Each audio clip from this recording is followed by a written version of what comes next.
Paris, on court partout, ça m'ennuie. Je vois trop de gens, je me fous de leur vie. J'ai pas le temps, je suis si bien dans mon lit. Prépare une arche, la Noé, tu vois bien, on veut se barrer, même plaqué or, Paris est mort. Il est 5 heures. C'est plutôt joli, non? C'est trop mignon. Même s'ils ne vont pas dedans, je trouve que la maison telle qu'elle est, Oui, est jolie. elle est mignonnette. Déjà. Plein de saisons de champignons, donc, et notamment ceux de Paris.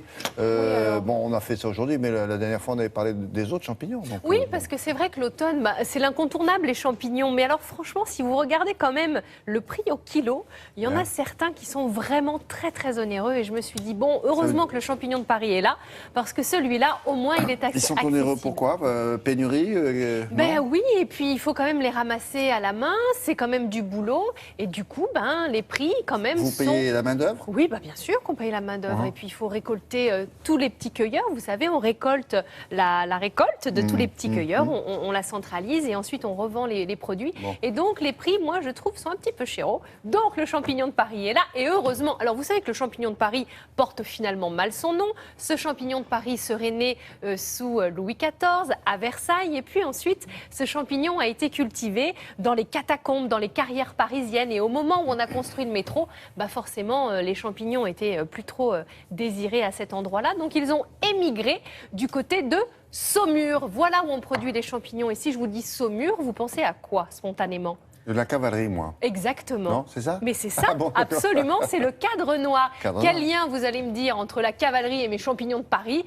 Eh bien, en fait, le cadre noir, je les ai eus tout à l'heure au téléphone. Comment ça va, le cadre noir? Eh bien, ça va très bien. Leurs 350 à 400 chevaux vont bien et ils fournissent, en fait, l'engrais nécessaire, le crottin de cheval nécessaire à la fabrication du compost utilisé pour cultiver les champignons de Paris. Voilà, la boucle est bouclée. Donc, je vais vous faire 2 recettes de champignons de Paris. On va commencer par le carpaccio de champignons. Regardez ce champignon de Paris, il est brun. Alors, il y en a du blanc et il y en a du brun ou rosé. Celui-ci est plus goûteux et je le trouve bien approprié pour faire un petit carpaccio. Donc nous allons le tailler très finement, ce champignon, en ayant pris soin de le nettoyer. Alors épluchez-le si vous préférez. Moi je l'ai simplement frotté avec un petit papier. Et puis ensuite je vais l'assaisonner au dernier moment. Ça va de soi, avec de l'huile de noix. J'ai mis un petit peu de... Qu'est-ce que j'ai mis? Du poivre 5 baies. Je peux pas vous dire. Et ensuite on va dresser, mais c'est simple comme bonjour.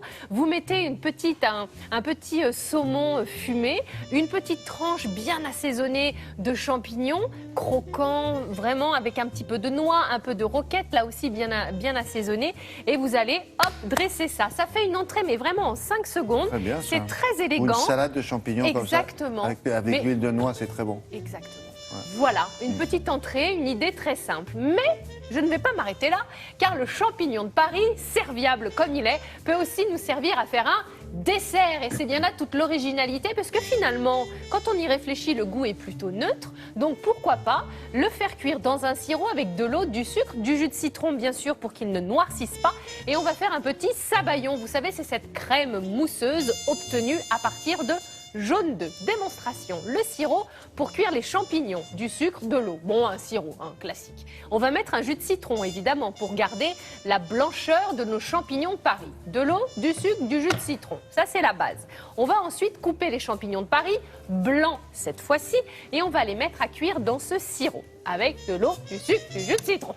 Si ça rentre pas avec ça. Donc, une fois que vous allez laisser cuire tranquillement dans ce sirop, environ 10 à 15 minutes, vous allez récupérer vos champignons et dessus, vous allez mettre ce sabayon. Donc, le sabayon, on l'obtient en séparant le blanc des jaunes. Et ces jaunes, on va les fouetter vigoureusement. Donc c'est ça un sabayon. Je vous en ai souvent proposé. Ils peuvent être salés, sucrés. Là en l'occurrence il sera sucré puisque nous allons fouetter Robocop, il y a eu longtemps qu'on l'avait pas vu. Les jaunes avec du sucre et on va l'assaisonner avec un peu de vin doux. Un petit peu sucré, voyez-vous. On peut le faire au champagne, on peut le faire au marsala. Et quoi qu'il arrive à consommer avec modération. Le sabayon, pour bien le faire mousser, on va se mettre sur un bain-marie. Vous voyez, pour que les jaunes ne cuisent pas trop vite. Et cette fameuse crème, vous voyez, mousseuse, on la met sur les champignons. Elle est tiède? Là, telle quelle, oui. et on va la faire gratiner sous le grill. Pourquoi elle est tiède? Parce qu'on s'est mis sur le bain-marie pour bien cuire le jaune et pas trop vite. Et vous allez me servir cette petite crème avec un petit sarment aux framboises, des petites framboises fraîches ou avec rien du tout. Moi j'ai mis ça pour faire joli, mais honnêtement c'est bon. Qu'est-ce que c'est le comme truc ça. là-dessus là? C'est Un truc petit sarment aux framboises. Ah, un sarment. Oui, j'ai trouvé ça, je me suis dit tiens pourquoi pas. Ah bon, c'est pas Oui. un truc italien là Non, le gressini, le là, gressini, graissin. c'est un graissin, Ah non, non, rien à d'accord. voir. C'était un dessert, hein, donc. Très bien. Bon, pas mal ça. Ben C'est vrai oui. que le champignon, au fond, on peut lui faire n'importe quoi. Exactement. Lui Oui. tout seul. Oui, mais pas avec il n'importe est plus- qui. Non, Pareil. bien sûr, comme d'habitude. Mais il est neutre, c'est ça quoi. Il est neutre, tout à fait. Anissa